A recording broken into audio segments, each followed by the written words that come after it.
When I bought my dream home, I thought I'd escape the clutches of overbearing neighbors and petty rules. A quiet suburb, a big lot, and best of all, no HOA. I double-checked the paperwork to make sure. I wanted freedom, not a bunch of nosy busybodies telling me how to mow my lawn. But I hadn't counted on meeting Susan Caldwell, a self-appointed neighborhood queen with a vendetta. What started as annoying fake notices turned into a full-blown war that ended with police in my driveway and Susan's empire crumbling. Here's how it went down. It began innocently enough. One morning, I found a neon yellow notice slapped on my mailbox. Homeowner violation. Driveway not up to HOA standards. I laughed. My property wasn't under any HOA. I figured it was a mistake and tore it up. That's when my neighbor, Tom, strolled over, shaking his head. "Met Susan yet?" he asked. I raised an eyebrow. "Susan who?" He sighed. "Susan Caldwell, HOA president. She doesn't care if you're not in her club.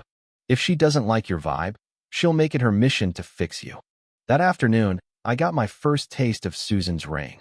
I was tinkering in my backyard when I heard a sharp rap on my fence.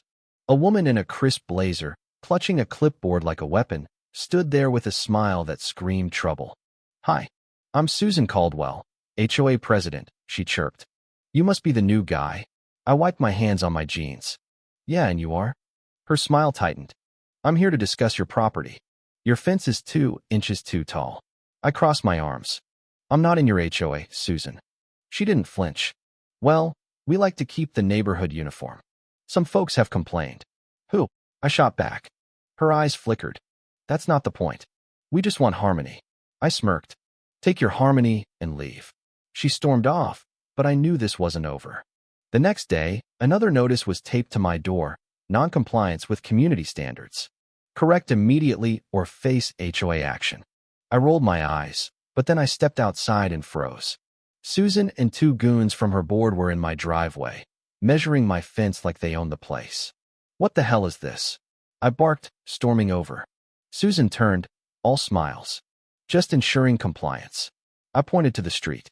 "You've got 5 seconds to get off my property before I call the cops." Her minions hesitated, but Susan held her ground. "This affects everyone," she said, voice dripping with condescension. "Walk," I snapped. She glared, then finally retreated, muttering, "This isn't over." Spoiler, she wasn't kidding. For a week, I thought she'd backed off. Then I heard sirens. 2 police cruisers rolled into my driveway, and there was Susan, flailing her arms like she'd caught a criminal. My stomach dropped. An officer, grizzled and unimpressed, stepped out. "You the homeowner?" I nodded. "What's this about?"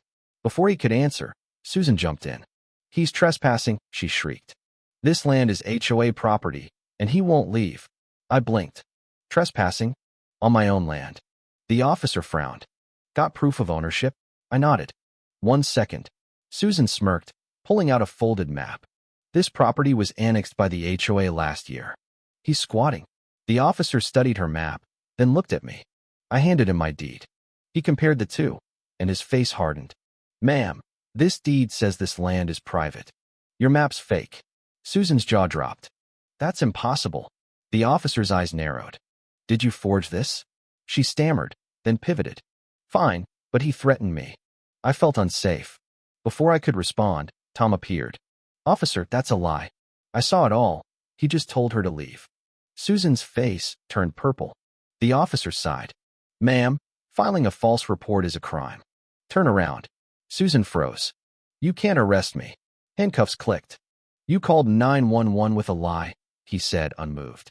As they dragged her to the cruiser, she screamed, "I'm protecting the neighborhood." "Yeah, right."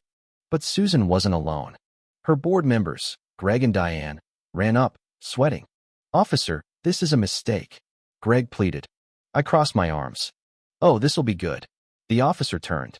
"You part of this HOA?" Diane nodded nervously. "We told Susan to enforce the rules." The officer's brow shot up. "So you ordered her to harass a non-member?" Greg backpedaled. "Not exactly." The officer scribbled in his notepad. "Sounds like your HOA needs an investigation. Finances, records, the works." Diane gasped. "We're just a small group." He shrugged. "Then you've got nothing to hide." Susan wailed from the cruiser as Greg and Diane stood there, pale and shaking. This wasn't just about her anymore. The whole HOA was on the ropes. I wasn't done. The next day, I met a lawyer and laid out everything. Fake notices, forged maps, Susan's 911 stunt. He grinned. This is a gold mine. 2 weeks later, we were in court. Susan, Greg, and Diane sat across from me, looking like they hadn't slept. The judge, a no-nonsense woman, scanned the evidence and sighed. So, your HOA faked boundaries, sent fraudulent notices, and called the police on a homeowner for no reason? Greg mumbled. We didn't mean, she cut him off. Enough. The HOA is guilty of harassment and fraud. Susan gripped the table. How much? The judge flipped a page. $90,000 in damages and fees. Diane gasped. Greg slumped. But the judge wasn't done. And due to your abuse of power, this HOA is dissolved. Immediately. Susan choked. You can't. The gavel slammed. I did. The fallout was glorious. Susan lost her throne, her allies scattered, and then I saw the moving truck. She was leaving. I sipped coffee on my porch, watching movers toss her stuff like it was trash. She spotted me and marched over, fuming. This is your fault. I shrugged.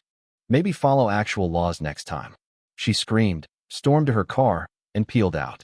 I waved. Petty? Sure. Satisfying? Absolutely. The neighborhood changed overnight. People smiled, chatted, even threw a block party, no HOA required. Susan's house got a for sale sign, and I snapped a photo for my wall.